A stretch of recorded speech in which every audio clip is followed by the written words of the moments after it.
Bon, voilà, mes abonnés, je suis fier de vous. Je vous dis merci parce que vous êtes les plus heureux d'avoir choisi la bonne fréquence que moi j'appelle la fréquence des éclairés. Une fréquence qui partage les informations avec lucidité et patriotisme. Merci à tous ceux qui me font confiance malgré les temps difficiles traversés. Nous continuerons davantage à partager les informations avec vous de la bonne manière pour que ces chemins soient un chemin bénéfique à nous tous. Bienvenue sur Debout Congolais, c'est Samba Olonga. Bato belé balingaka lopoto belé te donc soko yoki moi français komi mulai Samba Olonga ba émission na yo na sepela keza la kaka na lingala. Wana yo komi kokota ba français milai boye za kitoko te bon. Nous n'avons pas choisi les français, il est venu à nous comme langue officielle. Donc, bandeko mususu pe bazali banda balobaka. Bosala ka banaliza kitoko, il faut bolobaka ngo pe na monoko oyo eza compréhensible pona ba paya oyo balandaka biso bazala pe na idée to pe opinion sur ba information ya mboka na biso bazala na idée ya makambo ezo ute pa na biso moko. Donc voilà pourquoi des fois nous sommes bilingues. Ngai personnellement na lingaka koloba lingala. Na lingaka penda na pesa d'analyse na ngana ba information na lingala. Mais voyez que on n'a pas le choix. Donc tozo sangisa et pas na biso pe même en alphabet o kaka kaka mon français na moi lingala. Donc pas de souci, vous êtes en direct sur la bonne fréquence, la fréquence des éclairés.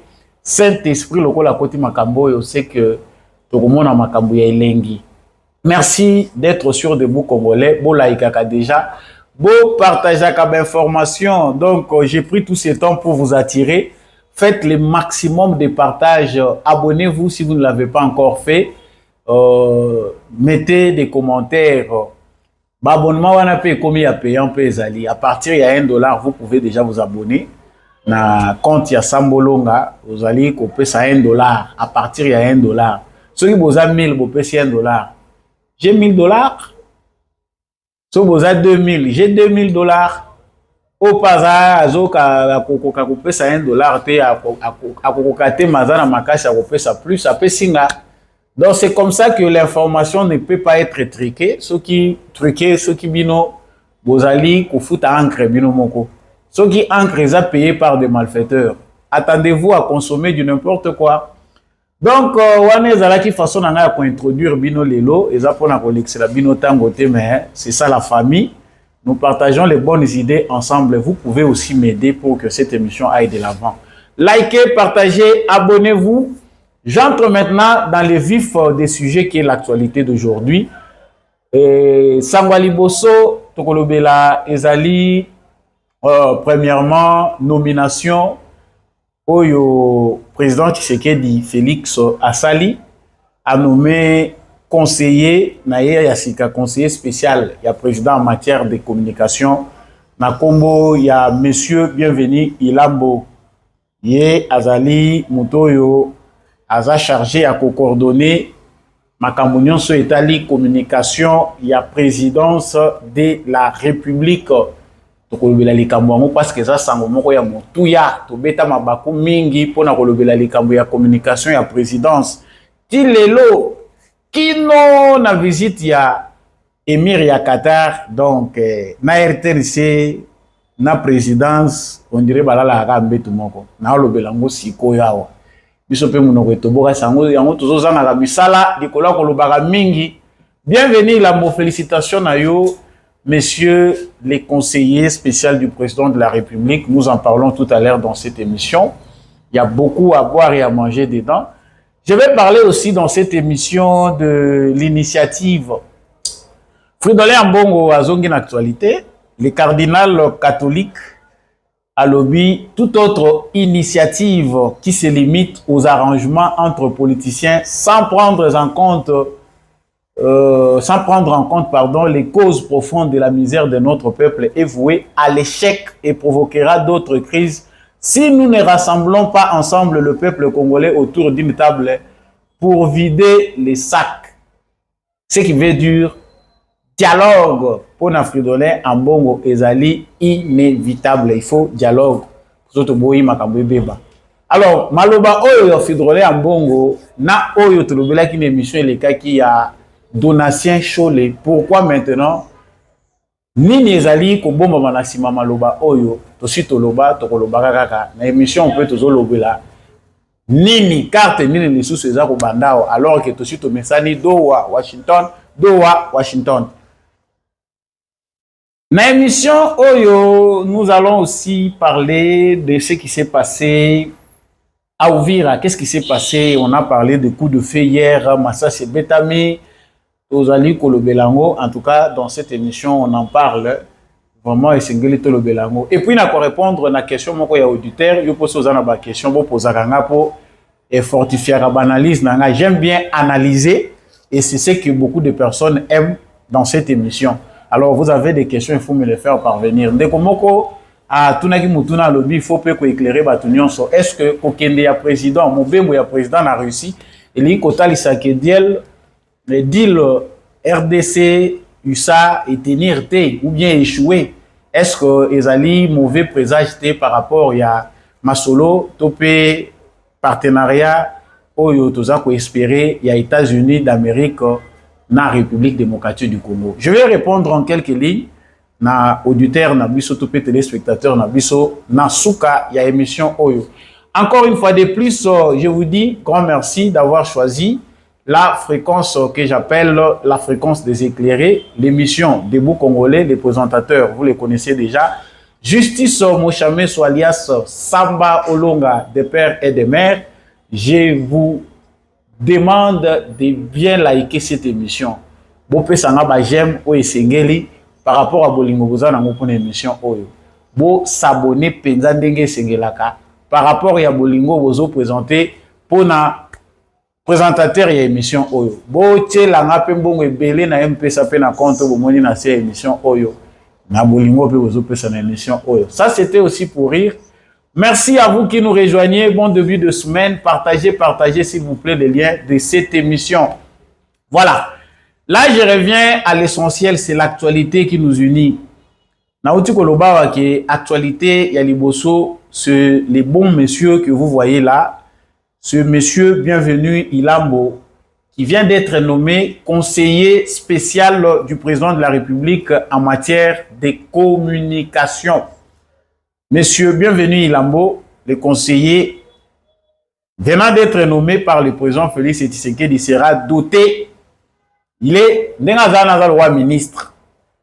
Il a les rangs d'un ministre. Il dispose de 5 assistants, 7 chargés d'études, un chargé de mission, un secrétaire particulier, des gardes du corps, un secrétaire administratif, des opérateurs de saisie, des chargés de des courriers.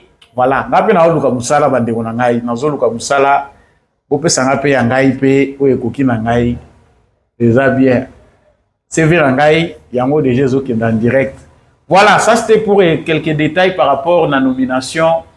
Il y a Excellence, bienvenue Ilambo, conseiller spécial du président de la République. Avant, qu'est-ce qu'il était? C'était lui le porte-parole. Non, c'était lui précédemment qui était chargé. C'était lui qui était le conseiller de la première dame, Maman Denise Nyakero. Yende Moutazalaki conseiller naye en matière de communication. Moutazalaki ko coordonner communication nyonso ya makambo ya fondation Denise Nyakero oyo komi fondation Lona. Lona les alliés neye. En tout cas, batebele ba félicitaka. Communication ya première dame, la communication kitoko. Vraiment, c'est lui l'architecte de cette belle communication là. On a image à qualité, tout est parfait. Bandaka la batebele pe ba beta c'était baloba communication ezalaka pas maman Denise. Est-ce que le président a inversé et qu'il n'est pas président? On a peut-être tendance à croire que ça s'est passé comme les gens les voulaient. Alors, donc, et donc, il y a que Mouto a nommé conseiller chargé, il y a communication, il y a président de la République. Yé mutu porte-parole ya président na adjoint na ye na ensemble ya ba service ya communication à présidence baza placé sous supervision na ye. Donc makambo nyonso etali communication na présidence et commandé ye. Bande olanga boyebi que esali bambule belé le président Félix Tshisekedi a nyokwami, est-ce que c'est par sa propre volonté ou ezalaki batunde bayebi ko sala musala te? Bon ça moi je ne sais pas. Et loko tozo yebeza que franchement communication présidentielle et tikali vraiment ça laisse à désirer. Ça fait beaucoup de temps qu'il est déjà créé. Vous voyez même à ta discours il y a président de la République à ko sala boye. Bozo noter kaka ba imperfection tout le temps. Awa Emira Katara ye, c'est comme si bandoki ya communication na présidence na ya RTNC basanganaki. La beauté du Mongalima, ce qui devait être donné, transmis et ce qu'on a vu. Bino mo monaki vidéo ya baninga ya makambo ya Qatar. Makambo esalami na Qatar, oyo esalami na mboka na biso moko mbota la présentation oyo ba Qatari ba pesi pona Emir na bango ndinga yaki na Congo. Na oyo biso RTNC apesi biso na oyo pe présidence pe acheli biso yesu na ngai. Moi je pense que vraiment il faut lui donner du pouvoir d'essayer de réformer. Il y a des gens qu'il faut batumususu peut-être baza nommé par relation par bon naza nanga mutema mabete boya ko yinanga naza pe na ba vie na biso baza ko travailler na communication na présidence boya ko lobaki o biso toza biloba loba to lingi binote bon. Nous faisons des analyses, hein, les commentaires sont libres, vous avez le droit de nous contredire.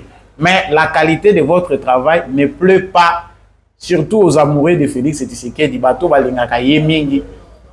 Le peuple en général, il n'a pas occasion, à travers cette communication-là. Le président fait beaucoup de choses. Le président veut communiquer à travers sa présence, sa façon d'être. Mais ceux qui sont chargés de gérer cette communication-là, bah, ça a l'impression qu'on a vraiment été. Makabwe koma kate pende se place esengeli koma. Ils en ont raté mingi. Alors, c'est peut-être ça la raison qui a fait que le président de la République puisse rapidement recourir au conseiller qui était chargé de la communication de la première dame, notre maman Denise Nyakero, à l'obité. Ou bien maman yemo mutalobité, to lebi pe makambo ya situation to lembi ango. Zwana nou ye bo travailler na nou na yu. Ça peut se faire parce que la première conseillère de notre président de la République, c'est maman Denise Yemo. Moi, si aza conseiller à Liboso à Mobali na yu. Donc, moi, je pense que les choses se sont faites peut-être de cette façon-là parce qu'à Outi Koto na loboko ya maman, aye malamoko bacheye. Papa, wana bacheyo. La communication aussi, même si tozoko loba, la communication à maman Denise, ezali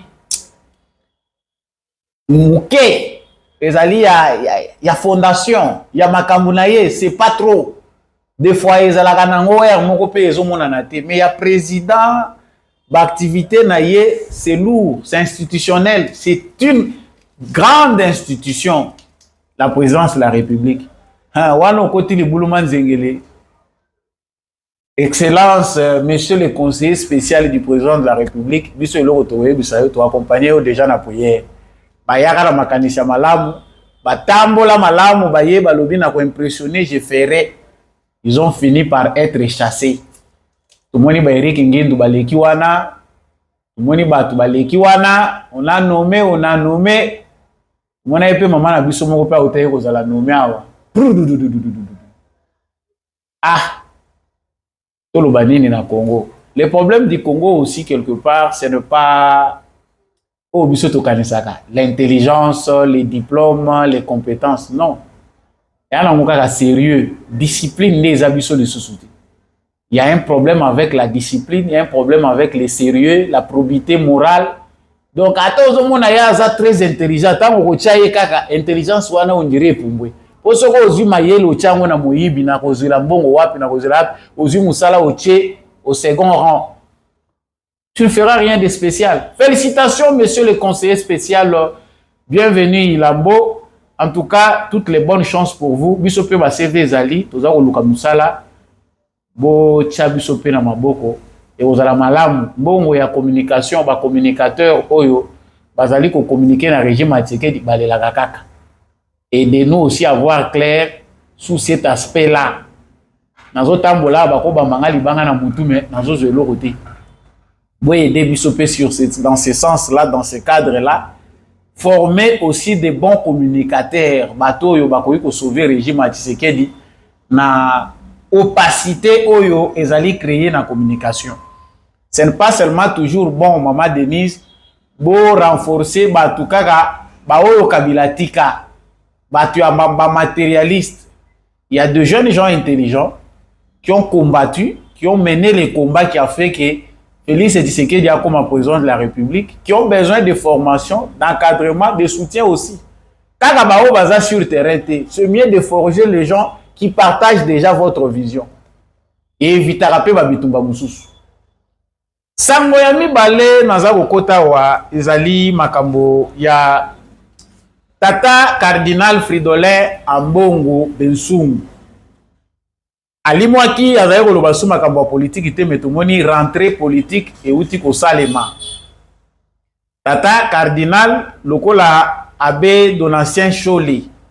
Bango nyonso mibale lokola balalaki esika moko bazongeli koloba na bitando ike na biso bike na biso pardon pona kotalisa biso que makambo ya dialogue ezali impérieux esengeli après makambo nyonso président Félix Tshisekedi asali basa la dialogue moto liboso afongolaki rideau ya rentrée politique ezali Donatien Chole bolandaki une émission elekaki na pena lobelaki yango alobelaki na plateau ya TV5 Monde kotalisa que pona bango ba démarche nyonso ezali menée par le président Tshisekedi ezali insuffisante. Donc ce qui président Félix Tshisekedi a ko kanisat que makambo esengeli suka kaka na doa et non à l'interne. En tout cas, il y a un problème résolu à moitié, il y a la frustration à créer dans les politiciens moussous. Donc pour Donatien Chole, c'est déjà pressant pour que le président Félix Tshisekedi ouvre la voie vers les dialogues MAD.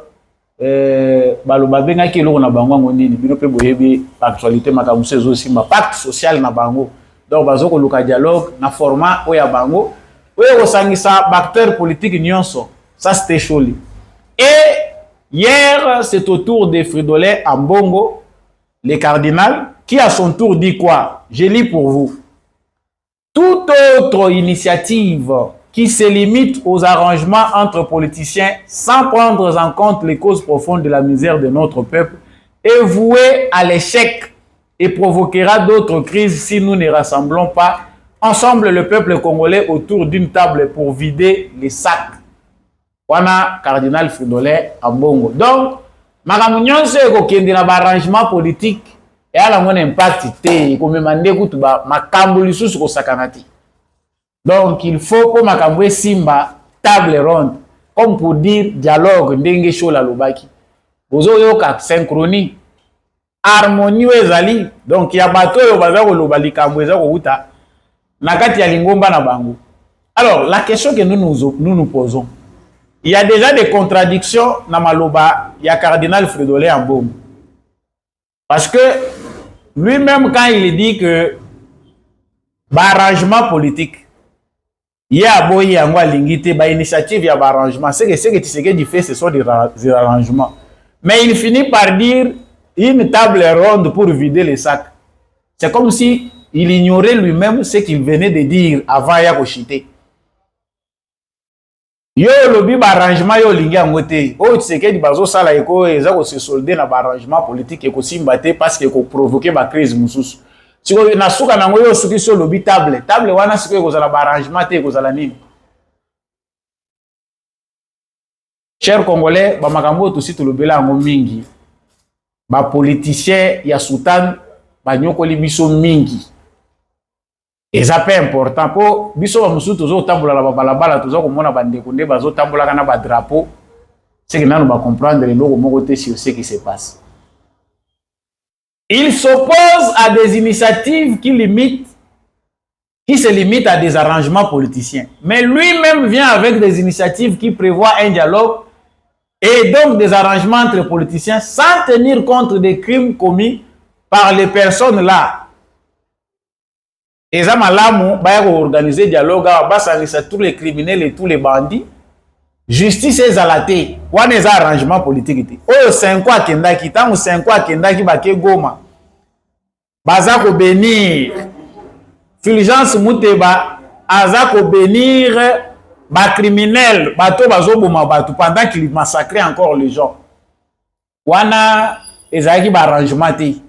Maintenant ce qu'il trouve comme arrangement c'est lorsque Tshisekedi est en train de faire ce qu'il fait. Je n'ai pas d'autres analyses à faire là-dessus pour ne pas avoir un parti pris.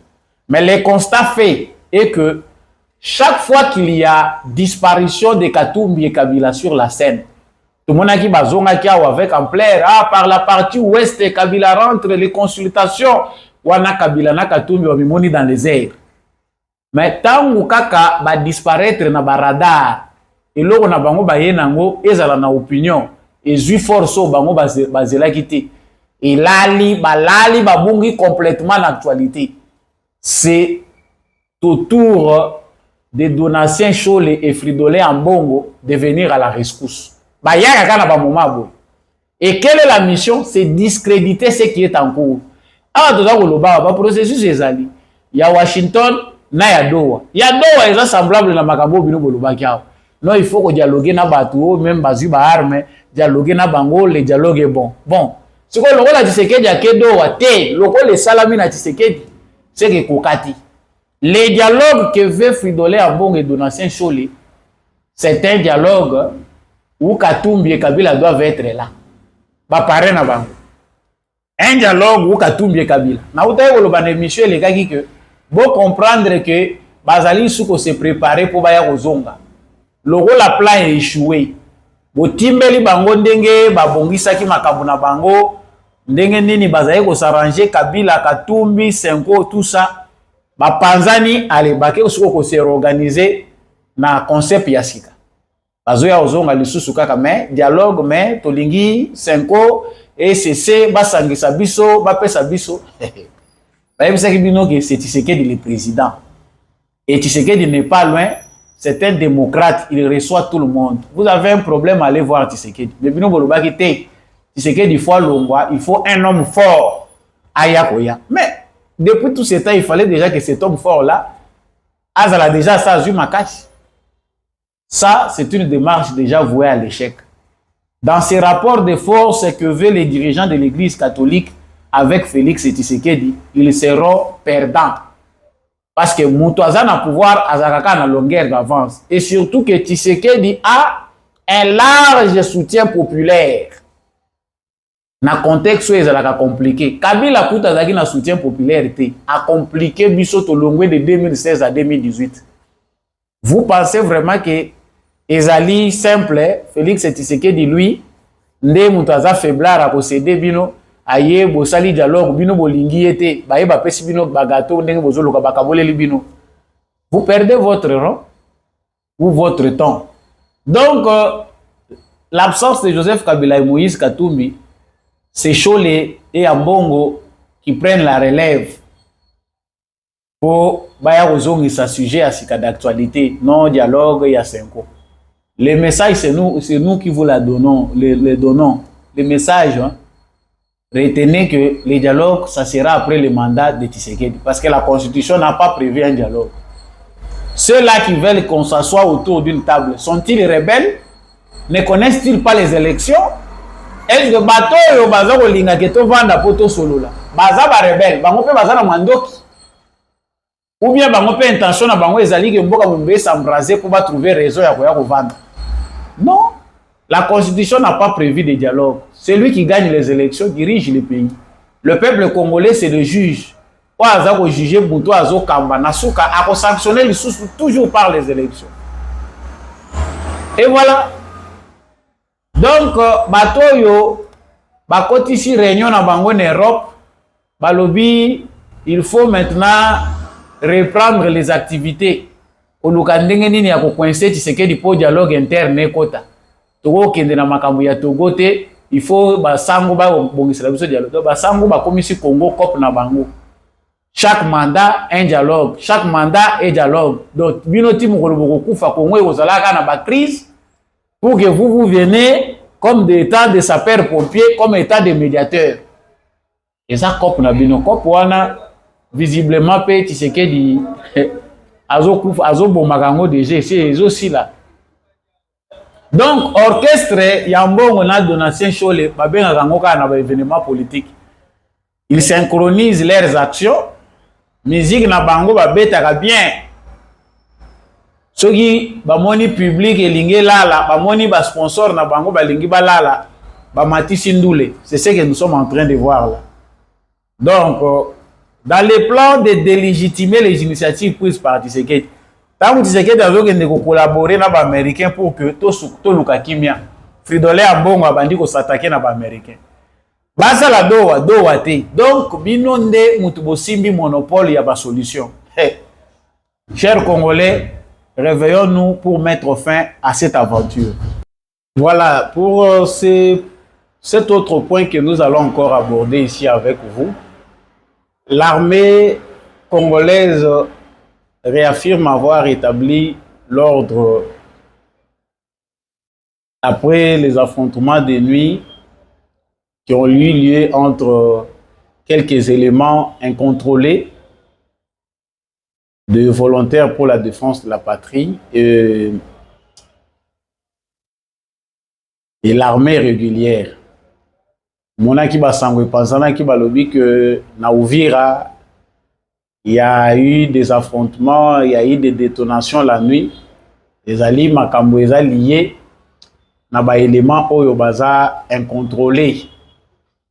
Vous savez que j'étais à la limite tant on a coupé ça une fois awa ba information ko yebisa batu que il y a toujours une limite dans les relations qui lient les forces loyalistes, les forces armées de la République démocratique du Congo et les volontaires pour la défense de la patrie.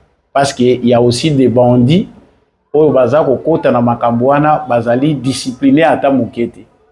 Malheureusement, ces échanges-là de tirs entre un militaire FARDC na ba volontaire pour la défense de la patrie ou Wazalendo et occasionné 4 morts, dont un FARDC, 2 éléments Wazalendo et un civil innocent, 14 blessés.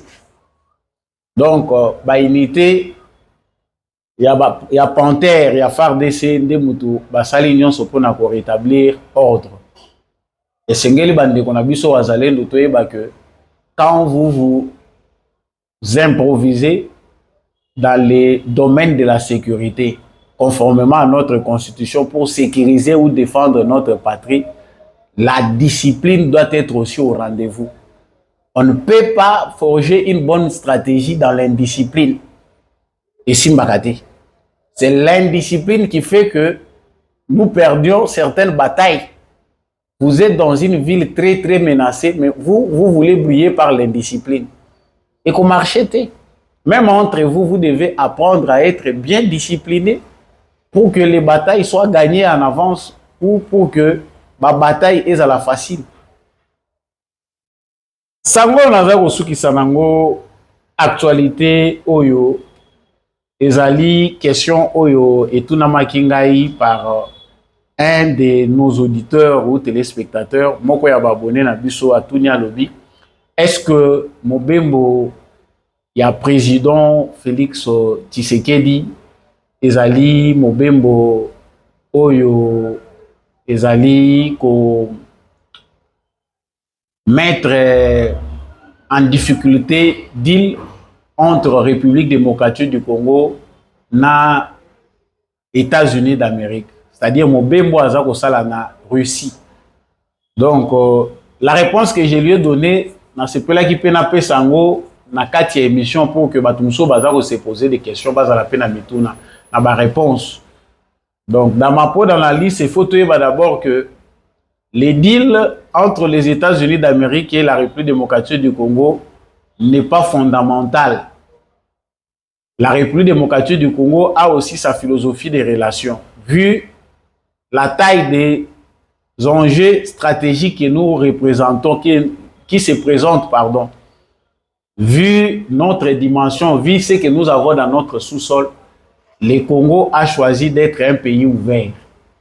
c'est-à-dire tozali pays moko te ya kozalaka tokangami na ba bloc au bloc occidental au bloc boye. Non, c'est la raison pour laquelle vous voyez Félix Tshisekedi en même temps autres traité na ba américain ba lobby partenariat ba benga ki yango gagnant stratégique na premier mandat. Au finish nous n'avons rien récolté dessus. C'est sous Trump awande tozali ko bunda na poto mona le sous plus clair. Et les américains au finish baza bato yo agissaka directement te bango agissaka ka via comment on dit via pays na bango partenaire via pays mususu babeka comment on les appelle. Donc alliés na bango, voilà. Ils agissent à travers des alliés. Ceux qui ont na bango bokomi à bon terme bakokotisa na carré à alliés na bango, c'est comme ça que vous bénéficierez d'investissements makambo yo zoluka bakopesa à travers alliés na bango.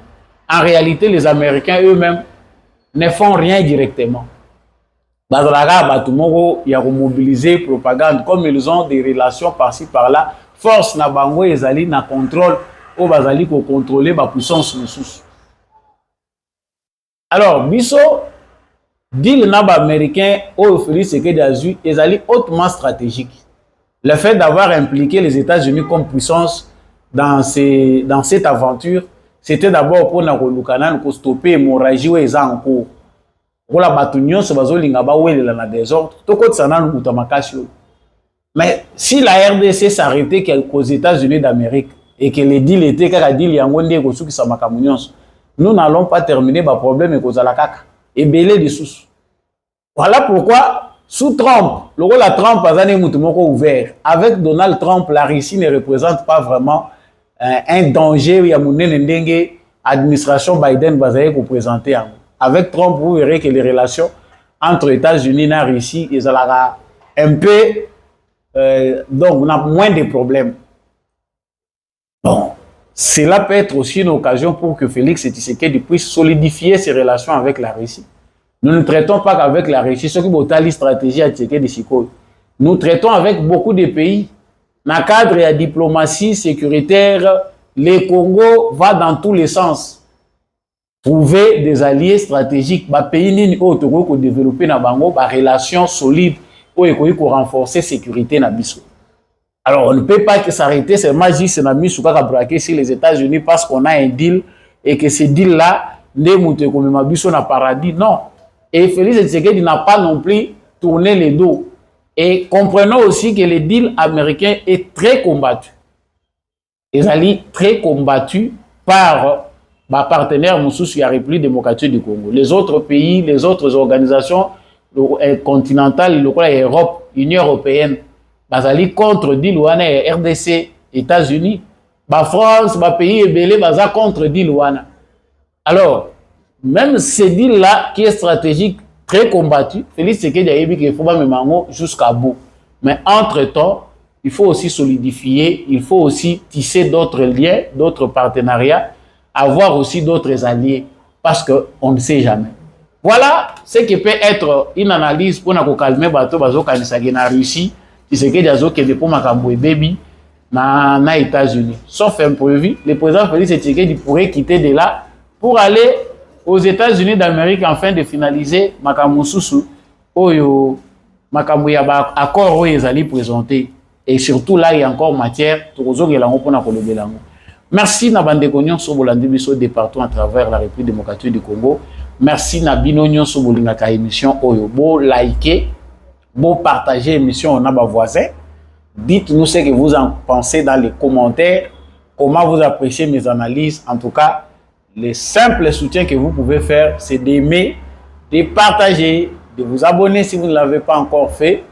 Et vous voulez apporter votre soutien financier ou matériel, le numéro est en bas de votre écran, les comptes bancaires sont là, les numéros M-Pesa sont là pour M-Pesa.